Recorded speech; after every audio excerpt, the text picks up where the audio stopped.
हरे कृष्णा। भागवती स्तुति पाठ के अंतर्गत आज हम रुक्मिणी जी के द्वारा जो स्तव किया गया है भगवान कृष्ण का, उसका हम लोग पाठ करेंगे। एक बार द्वारका में भगवान को रुक्मिणी जी के साथ परिहास करने की सूझी, तो बड़े प्रेम से मुस्कुराते हुए भगवान ने कहा कि हे राजकुमारी, बड़े बड़े राजा जो हैं, जिनके पास बड़ा ऐश्वर्य है, संपत्ति है, वित्त, सब तुमसे विवाह करना चाहते थे। तुम्हारा भाई भी उनसे तुम्हारा विवाह करना चाहता था, लेकिन तुमने जो है मुझ जैसे व्यक्ति को चुन लिया, स्वीकार कर लिया, जो तुम्हारे योग्य किसी भी प्रकार से नहीं है। देखो तो हम तो जरासंध आदि राजाओं से डरकर समुद्र की शरण में चले गए और हम लोगों को कभी राज्य सिंहासन का अधिकार भी प्राप्त नहीं है। इस प्रकार का जो है श्राप मिला हुआ है यदुवंश को, और हम लोक व्यवहार का भी ठीक ठीक पालन नहीं करते, अनुनय विनय के द्वारा स्त्रियों को रिझाते भी नहीं, और अकिंचन है, हमारे पास ना कभी कुछ था ना कुछ रहेगा। तो अपने को जो धनी समझते हैं वे लोग हमसे प्रेम नहीं करते, हमारी सेवा नहीं करते। जिनका धन कुल ऐश्वर्य बराबर होता है उन्हीं के साथ विवाह और मित्रता का संबंध करना चाहिए। जो अपने से श्रेष्ठ या अपने से अधम हो उसके साथ नहीं करना चाहिए।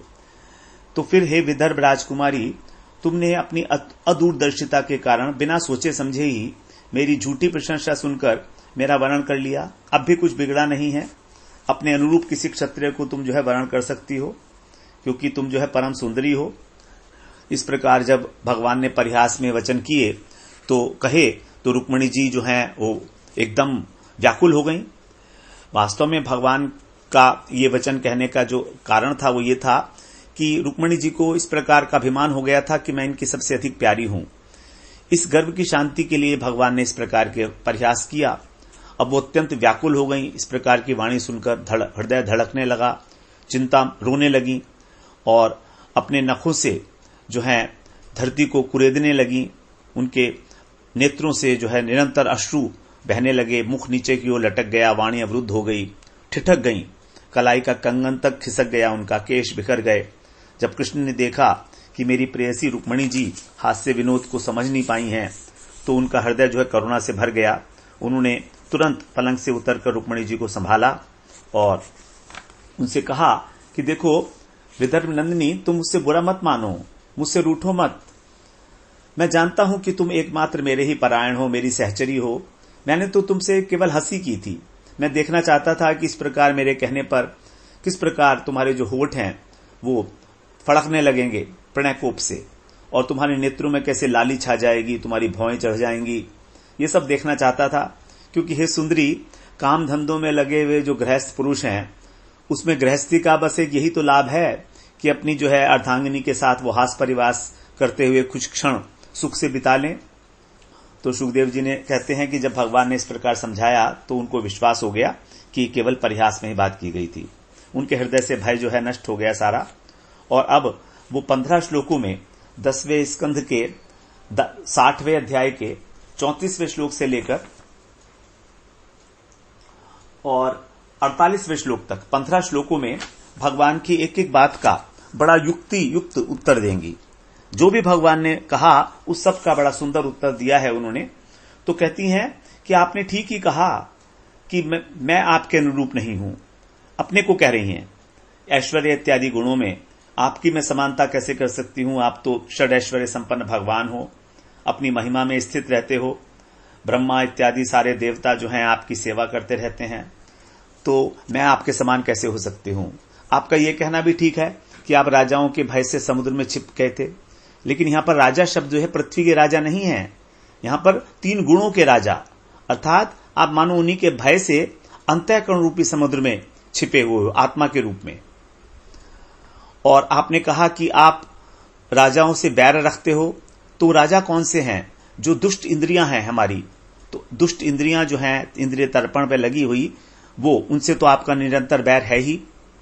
आपने कहा कि आप राज सिंहासन से रहित हैं, ये भी ठीक है, क्योंकि आपके चरणों की जो सेवा करने वाले राजा हैं उन्होंने भी अपने राज्य को जो है व्यवधान स्वरूप समझकर उसको दूर से ही धुतकार दिया, और अब आपकी सेवा करते हैं।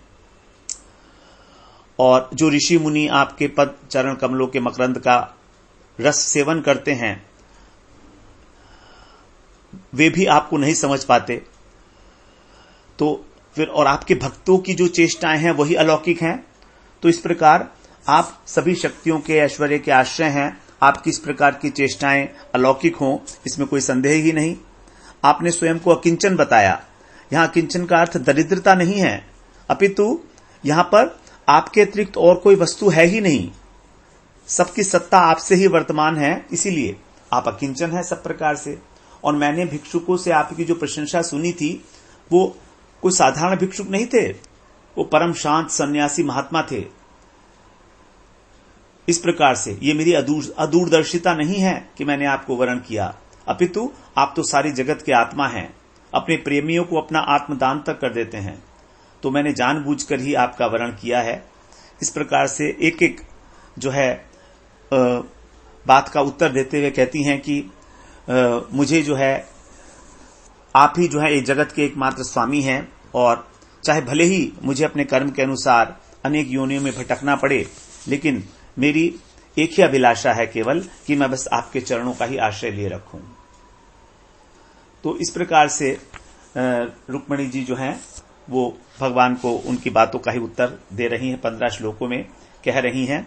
रुक्मिणी उवाच नन्वेवमेतदरविन्द विलोचनाः यद्वै भवान् भगवतु सदृशि विभूम्नः क्वे स्वे महिम्न्यभिरतो भवांस्त्र्यधीश क्वाहं गुणप्रकृतिरज्ञगृहीत पाद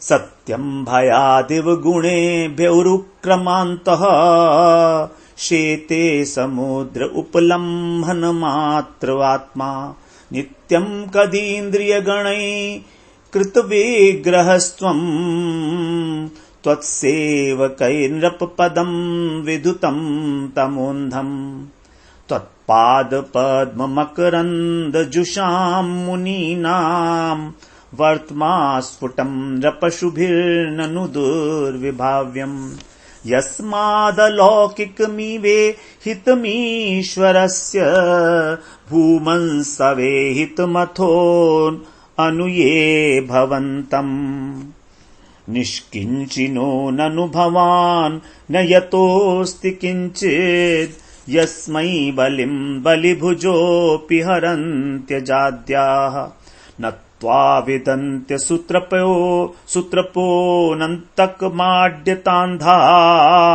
प्रेष्ठो भवान् बलिभुजामपि ते पितुभ्यम् त्वं वै समस्तपुरुषार्थमया फलात्मा यद्वाञ्छया सुमतयो विसृजन्ति कृत्स्नम् तेषां विभो समुचितो भवतः समाजः पुंसः स्त्रियाश्च रतयो सुखदुःखिनोर्न त्वं न्यस्तदण्डमुनिभिर्गदितानुभावा आत्मात्मदस्य जगतामिति मे व्रतोऽसि हित्वा भवद्भ्रुव उदीरितकालवेग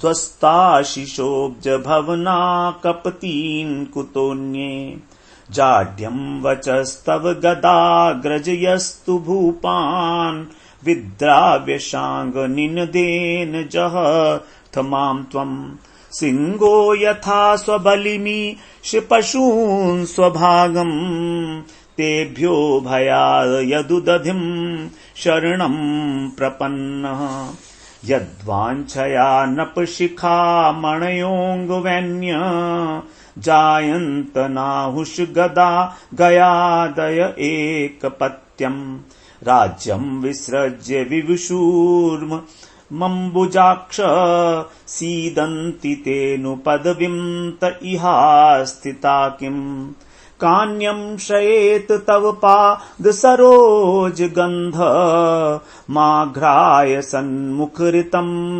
जनतापवर्गम् लक्ष्म्यालयं त्वविगणय्य गुणालयस्य मर्त्या सदारुभयमर्थ विविक्त दृष्टिः तं त्वानुरूपमभजं जगतामधीश मात्मानमत्र च परत्र च कामपूरम् स्यान्मे तवाङ्घ्रिरणं त्वाङ्घ्रिरणं सतिभिर्भ्रमन्त्या यो वै भजन्त मुपायत्यनतापवर्गः तस्यास्युरच्युत नृपा भवतोपदिष्टाः श्रीणां ग्रहेषु खर्गो श्वबिडालभृत्या यत् कर्णमूलमरिकर्षणयोपयायाद् युष्मत्कथा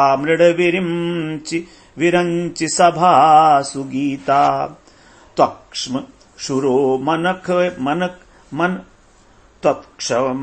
मश्रुरोमनखकेश पिनद्धमन्तर्मांसास्थिरक्तकृमि विटकपपेत्वातम् जीवच्छवम् भजति कान्तमतिर्विमूढा याते पदाब्जमकरन्दमजिघ्रति स्त्री अस्त्वम्बुजाक्ष मम ते चरणानुराग आत्मन्रतस्य मयि चानतिरिक्तदृष्टे यस्य वृद्धय उपात्तरज्योतिमात्रो मामीक्षसे तदुहनः परमानुकम्पा नैवालीकमहं मन्ये वचस्ते मधुसूदन अम्बाया एव हि प्रायः कन्याया स्यात् रति क्वचित् व्यूढायाश्च पुंशल्या मनोभ्येति नवं